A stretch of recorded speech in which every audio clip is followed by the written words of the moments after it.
اور جرگے کی پھر مختلف کلپس شیئر ہونے، اور ساتھ میں پھر انہوں نے روزانہ صبح اٹھ کے نا یوتھیوں کو وٹا مارتے ہیں، ٹھیک ہے، اور وٹا بھی ایسی جگہ کے اوپر مارنا کہ جہاں پہ پھر یوتھیوں نے چوں چوں چوں شروع کر دینا۔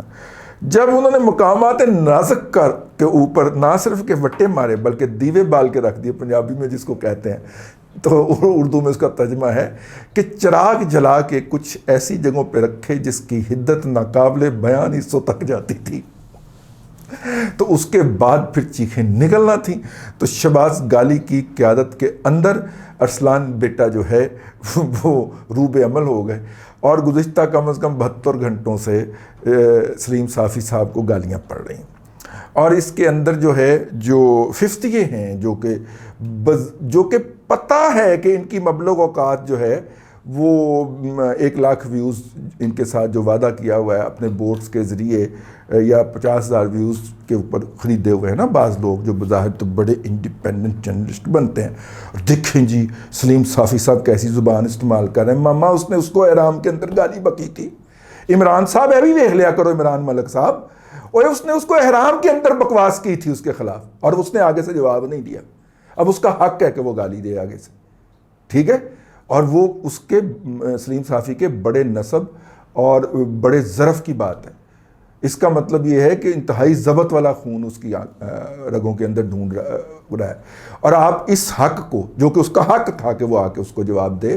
اس حق کو آپ بدتمیزی کہہ رہے ہیں۔ یار آپ کو شرم نہیں آتی؟ ٹھیک ہے، آپ کو کوئی حیا نہیں آتی؟ اس وقت آپ بولے تھے،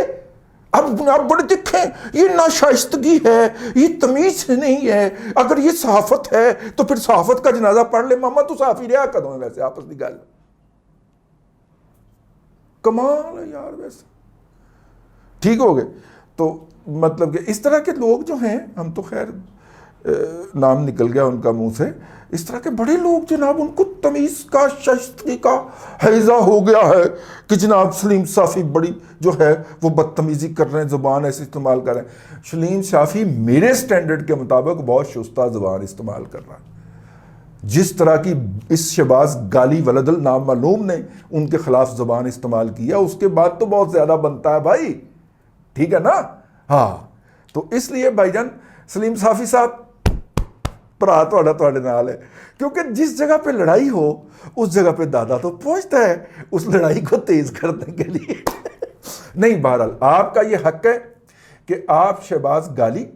اور اس کے چمونہ جات کو اسی زبان میں جواب دیں جو زبان انہوں نے آپ کے خلاف اس وقت استعمال کی جب آپ احرام میں تھے،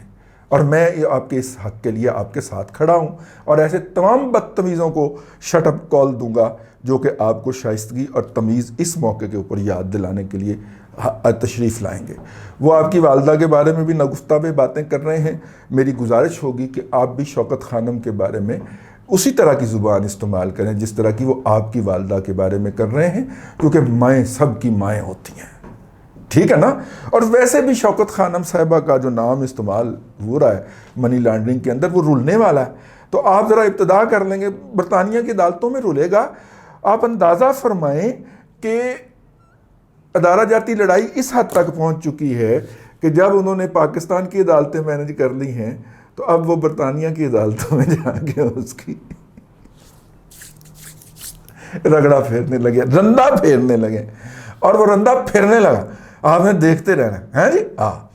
امریکہ میں ابھی لیٹ تھی رندہ پھرنے کے اندر، لیکن انہوں نے کہا کہ برطانیہ میں فوراً رندہ پھر سکتا ہے، تو برطانیہ کے اندر عمران احمد خان نیازی، ٹھیک ہے، یکے از نواز صاحب، منشی گوہر صاحب جو ہیں، ان کو رندہ پھرنے لگا۔ تو دیکھیے، ہم تو اللہ کی طرف ہی دیکھ رہے ہیں، ٹھیک ہے نا؟ بس دیکھیے اب مسجد نبوی کے تقدس کو پامال کرنے والوں کا انجام جو ہے وہ آپ کی آنکھوں کے سامنے ہوگا۔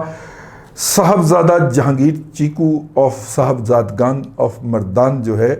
آپ نے اس کی بھی چیخیں دیکھنی ہیں، وہ جس کی ہر جوئے خانے کے اوپر داخلے میں پابندی ہے، جو برطانیہ کے اندر کسی بینک میں اکاؤنٹ نہیں کھول سکتا، اب اس نے بے نقاب ہونا ہے کہ کس طرح وہ لوگوں سے وہاں سے رقمیں لیتا تھا چیریٹی کے نام کے اوپر، اور پاکستان میں